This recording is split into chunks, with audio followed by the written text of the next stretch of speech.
best entertainment on the earth. Tune in for Comics with Perch. Hey everybody, this is Perch. We've been talking a lot about Spider-Man lately, mainly I think because you know they're starting to peel back the covers on the "What did Peter do" stuff, and the basic premise is that Peter Parker, a big bad villain came, was going to kill Peter, destroy the universe, everything else. Magician guy shows up from out of nowhere, kind of tries to help Peter. They go into a dimension.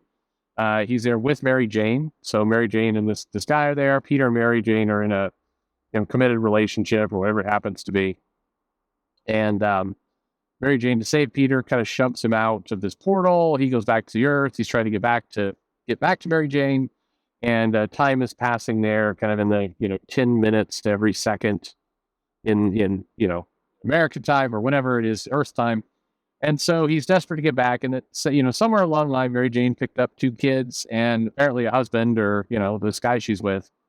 And I have to reveal that she's her husband. I don't know, or just they're dating. It's hard to say. Anyway, how did we get here? Peter's kind of despondent because he's lost Mary Jane. All of this seems to be going to the death of Mary Jane, which feels like where it's all going. And that's kind of the storyline we're getting. I would say in terms of what the fan base generally wants, this is the opposite. This is this is storyline.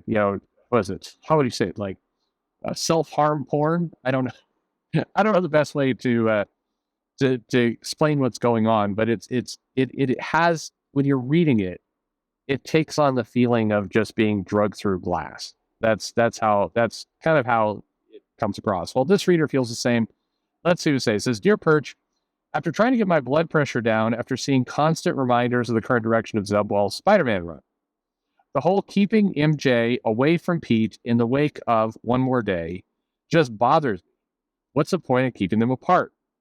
One More Day hadn't given Peter any love interests that have a long-lasting impact on him. I've been reading a lot of 80s Spider-Man both pre and post-marriage. I am loving the David McElhaney run on the character that I'm reading right now, though Eric Larson comes off as a poor man's McFarlane." I agree. I know there's already some beef with Larson, so I don't want to go further into that. But that's how a lot of people I remember coming into the shop felt. Like, what the hell happened to McFarlane? They're like, oh, it's a different guy. And so there's a period of time, and it's part of how they positioned him. And then Larson was trying to pick up a lot of Todd's kind of style in kind of how the webs were drawn and different pieces that were very Todd in how he drew the character. So, that's kind of how it is. Anyway, we go back.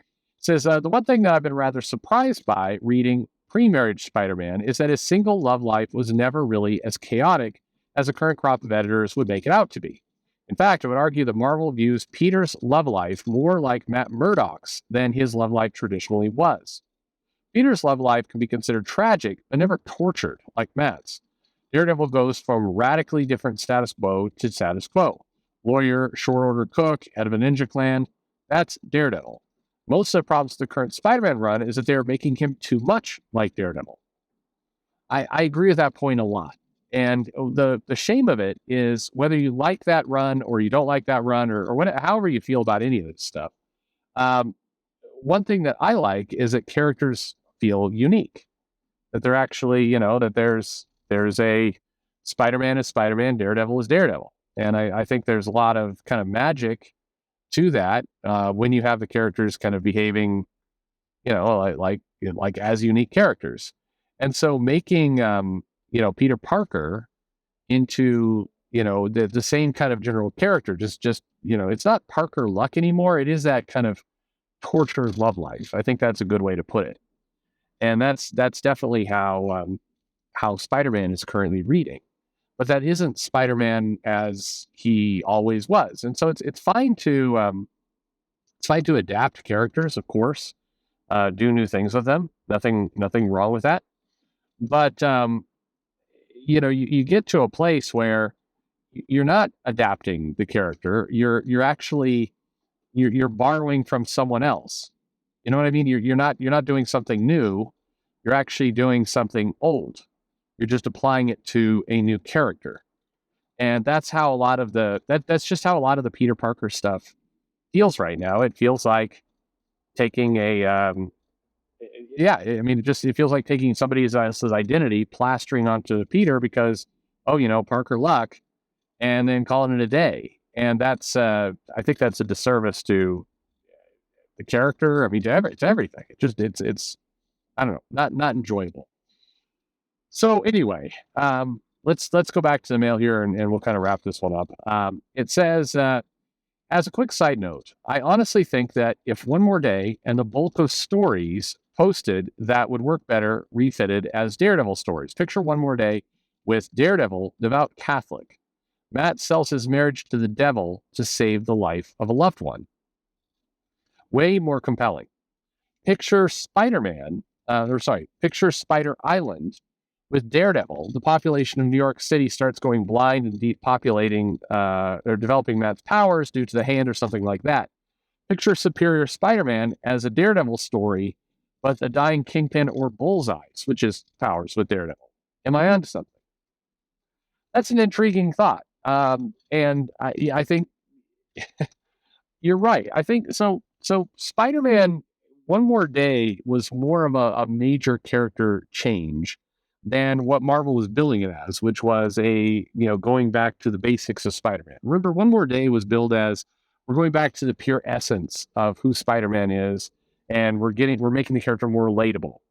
That kind of Parker Luck, things go bad, but he a hapless guy that was a vague idea of what the editors thought the 70s were like. But that really wasn't what the 70s were like, and it really wasn't indicative of Peter. Peter was kind of the story was this character who didn't have the advantages of the Fantastic Four and the Avengers and all the resources, and yet he still was trying to be heroic. So he kind of rose to the occasion. The whole premise of Spider-Man was not he has bad luck and everything goes wrong for him.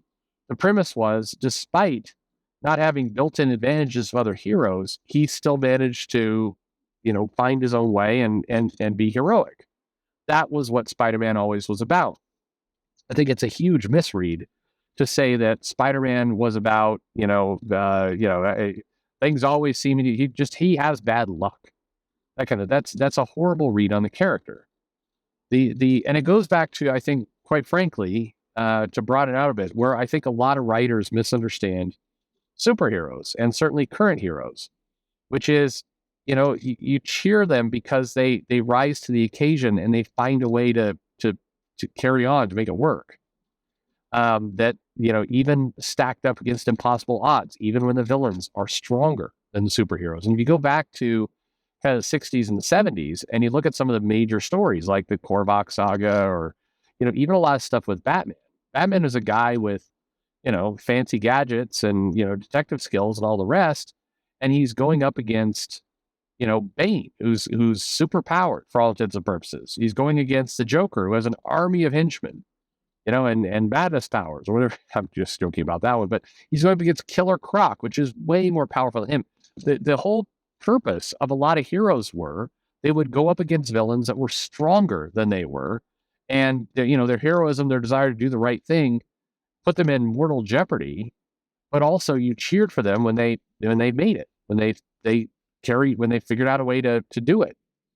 That's today's comics. They depower the villains, and they've lost track of kind of that very basic element of superhero storytelling. And I'll briefly make it about manga. One of the reasons why My Hero Academia feels so much like classic superhero stories, and I think why it's loved, is that even though the heroes have tons of powers, I mean, these guys are super powered. Midoriya, Deku, is still trying to figure out his power set and control it. Meanwhile, he's going up against these League of Villain characters who have teleportation powers, can rot the entire city with a touch. I mean, instant kills, like that kind of. Like, the villains are way more overpowered than the heroes. But the heroes, and the thing about My Hero Academia is they tell you what's going on. It's like, even though I mean, that's the kind of the goofy part about manga sometimes. Like, even though I'm at a disadvantage, and even though I'm probably going to die here, I have to fight anyway, because that's what a hero does. Like, they tell you the answer. So anyway, back to Spider-Man for a second. I think a lot of the post One More Day stuff is not a return to the 70s. It's something new. And the something new is, Peter as kind of a, grim, in some cases, tells jokes, but in his heart is I mean, he's more Ted Lasso than he is Hero. He has an optimistic side, but inside he's depressed. Things are always going wrong. He's struggling. And then the storylines of Superior Spider-Man, or Big Time, where he's a tech mogul, or all these different pieces. It's just jerking around the character. I don't think all those apply to Daredevil, but I do agree that One More Day, selling the soul to the devil, absolutely would be more compelling as a Daredevil story. No doubt about it. And I also think that the Superior Spider-Man story where Bullseye takes over his body or whatever is probably more interesting as well, as an examination of the character. So I think you're onto something for sure. I like the contrast with Daredevil, but more than anything, I think it's just indicative of, the people don't know how to write heroes, and they don't write heroes. So that's a major issue. Anyway, let me know what you think in the comments below. I think it's an interesting theory. Spider-Man is a struggle. I mean, Spider-Man is interesting because, you see a lot of people struggle with Spider-Man, and in particular how it's been written over the last decade, and that struggle is increasing. I will tell you, hands down, there are more people who are frustrated or annoyed with the direction of Spider-Man than there was during Dan Slott's run. I think, and maybe part of it is because Nick Spencer teased so much of returning to kind of status quo, of dealing with some of these things and getting Mary Jane back into the picture. And I think Nick Spencer, did a lot to try and get things back. And then this new Zeb Wells run it's torture porn, is the best way to put it. It is painful and hard to read, and it absolutely feels like a just screwing with the fans on every level. That's how it comes across. Maybe not how it's intended, but I'll tell you, as a reader, kind of listening to other people talking to people in shops, other things, there is a dislike growing of this run that far surpasses. I mean, it is getting to One More Day level of hatred. And if they do truly go forward with this, Mary Jane had kids, fell in love with this guy, having been trapped, like whatever they do, or worse, they develop a Mary Jane's angry at Peter because he didn't save her fast enough. Like, that's going to be a complete slap in the face to people who've been following these characters. And the people are going to hate that forever. I think we're definitely down that track. But what do you think? Let me know in the comments below. Like and subscribe, of course. And thanks for listening.